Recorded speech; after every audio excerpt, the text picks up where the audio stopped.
Hey everyone, welcome back. So recently I put a poll out on my community page on my YouTube asking if people would want to see photos from my first football game, even if I don't have any video to accompany it.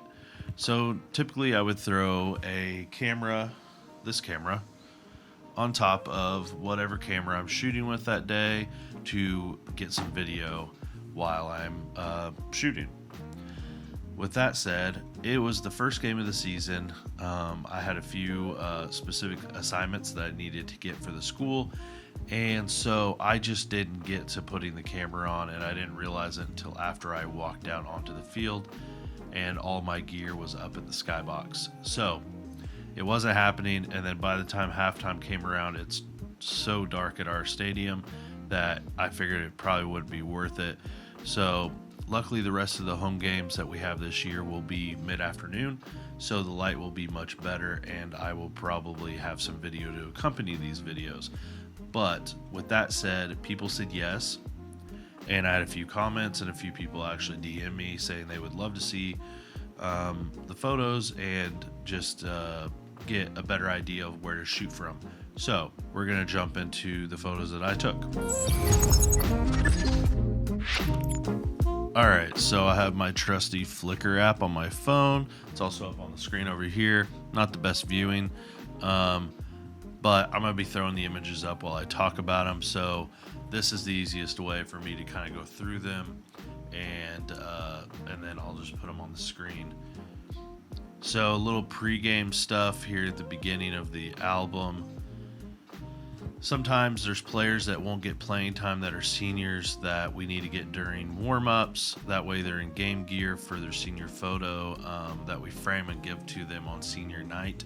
So I'm always looking for anybody that might be on that list, or sometimes I just like to get warm-up photos. It doesn't hurt to have some huddle shots of coaches talking to their team or hyping them up or just giving them that pep talk before the game. So it's always good to kind of get those photos, and most of these photos pre-game, any wide shot would be with the Canon 24-70 f2.8 RF on my second R6.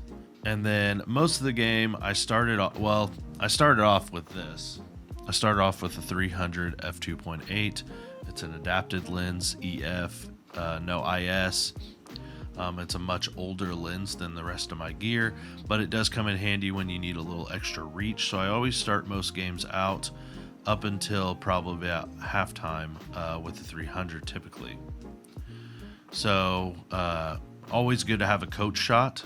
It doesn't hurt to have plenty of photos of the head coach, because anytime an article goes out about the coach or an interview with the coach, a good headshot or shot of him coaching will always come in handy for that cover photo. Somebody mentioned positioning, and I'm pretty sure they had the right idea. You always want to stay 20 to 30 yards, if not 40 yards ahead of the play. It depends on what lens you have, but you always want to stay ahead of your offensive line.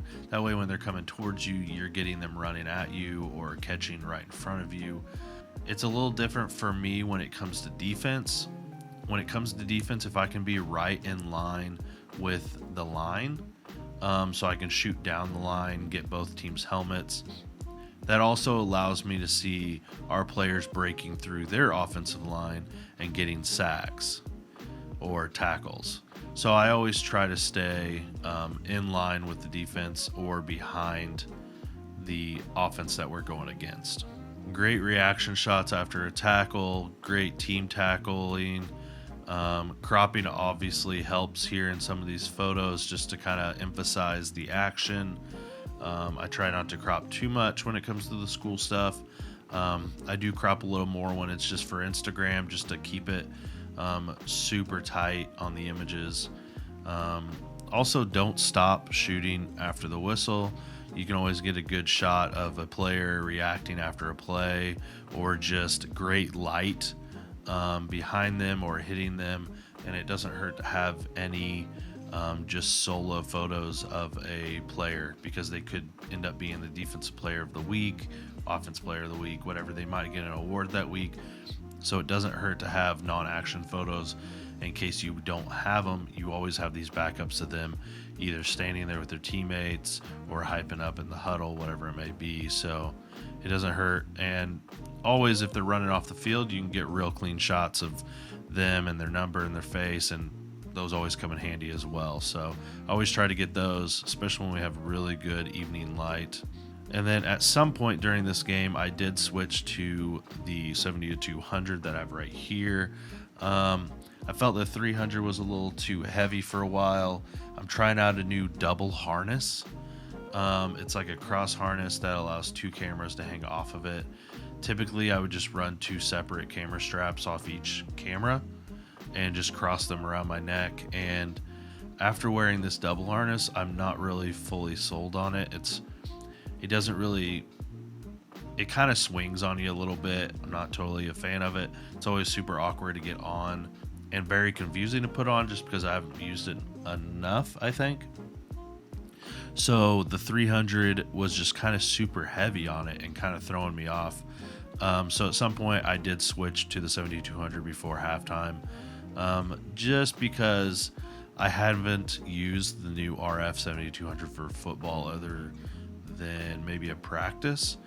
And I just knew it was going to be super sharp and fast. And I was like, I just want to emphasize on great images. So I jumped into the 70-200 a little earlier than I usually stated. So with the 70-200, I do stay up a little closer to the play, just that because the lack of reach compared to the 300, but it still comes in handy. It's still a great lens. I would suggest it to anyone. So anyways, I'm going to sprinkle in some images. It doesn't hurt to get players down in their stance, just waiting for the play.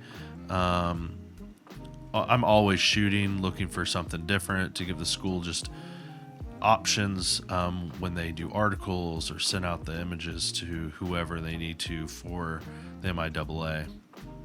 And sometimes you don't think of getting a photo of like the center just waiting to hike the ball. So I'm always trying to throw those in there because sometimes it's the big guys that go off into the pros. And so it doesn't hurt to have images of them for when they're doing recruiting and stuff. So, and then I always try to get the kicker when he's kicking field goals. I went a little wider on this one. I shot this one. Let's see what I shot this one with. That one was with the 70-200 at 70 millimeters. So I know people are going to ask about shutter speeds. People have asked me to put shutter speeds on each picture. I would love to put that much time into it, and I probably should put more time into these videos. But what I'm going to say for football, like this field goal photo, I'm at 1250th of a second at 70 millimeter f2.8. I'm going to be at the fastest I can on any lens. So if it's a 2.8, I'm going to be at 2.8 100%. Now, sometimes I will change up my f-stop if it's a super sunny day and we have like a noon game or a 1 o'clock game and the sun is beating down. I will go to f4 because that allows me a little more depth in my photos and allows me to get more than just one player sometimes. So if there's like a group tackle, everyone's going to be sharp. So occasionally I will go to f4. In the past I've used teleconverters and I've gone to 5.6, but that's because with a teleconverter you do have to go up to the next stop. So a 2.8 would be an f4 and then 5.6 would be that initial extra stop. But typically I'm going to be at 2.8 for all of my images when it comes to sports, just to give me the cleanest image possible. Now, when it gets into these night shots, our stadium gets super, super dark. I'm at ISO 6400. That is pretty high for most cameras. The R6 handles it pretty well, and I'm still at 1/1000th of a second, f2.8 on whatever lens I am on. Now, with that said, Lightroom has a great AI denoiser, and I do use it. With the school, sometimes they are taking my photos and blowing them up for wall art in the locker rooms around the school, and so I want to give them the cleanest image possible. So this year, any image that is super high ISO is going to get the AI denoise. I'm using it very little. I'm using it like 20%. Luckily, there's a slider we can choose the intensity. And so I am using it to an extent just to kind of clean the noise up a little bit. And sometimes it makes the image sharper, which is also nice when it comes to cutting players out and putting them onto graphics. So I do use the AI denoiser in Lightroom, and it's been great. Now for sports, there's also a crowd. So you always got to look for those crowd reaction shots. I had an assignment to get some video that night, so I took a couple photos just to see what it's going to look like before I took the video. And so always got to sprinkle in some reaction shots of people cheering, student sections. Doesn't hurt to have that for the athletic department when they are doing a collage or just doing anything to promote people to come out to the games. Show a crowd having a good time. That's one way to promote it, and that's what we're trying to do. So I do occasionally get some photos of the student section. Now, at halftime in college football, you often have some presentation. We won the Commissioner's Cup, and so a lot of our athletes came out with our school president presenting the trophy. And so I was capturing some of that for the MIAA so they could post on socials. And it doesn't hurt the school to have it either. So here's some photos. They're all with the 24-70 super wide. There's 5 or 6 photographers trying to get the shot. So you're trying to get the shot wide enough, but also not with them in the shot. So I'm just going to kind of sprinkle through these images. And it looks like we are at the end. So with that said, I do have a preset that I like to use. I'm not going to go into presets. That kind of just gives a richer color to the school colors, red and gold. And, I do basic adjustments, highlights, contrast, exposure if I need to. I try to get the exposure close as possible in camera. That way there's less work on my end after I get home after a game or at halftime when I go to send in the images. So I love sports photography. I love covering all sports. Right now we're in football, volleyball, a little bit of cross country. There's not a lot of cross country, but I do cover about 3 events locally. We have our alumni race, which we've already done. I'll have a couple more, but we are back into sports. So the videos will be coming.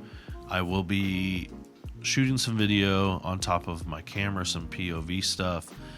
So when I'm going through this, I will have video next time for football and volleyball. Cross country, I might not. It's kind of the same thing every year. You're just trying to find a clean angle to get a photo of each of the athletes running for your team. So it's a little less creative on my end just because I don't know the courses well enough to kind of like get super creative with my shots. But we'll see.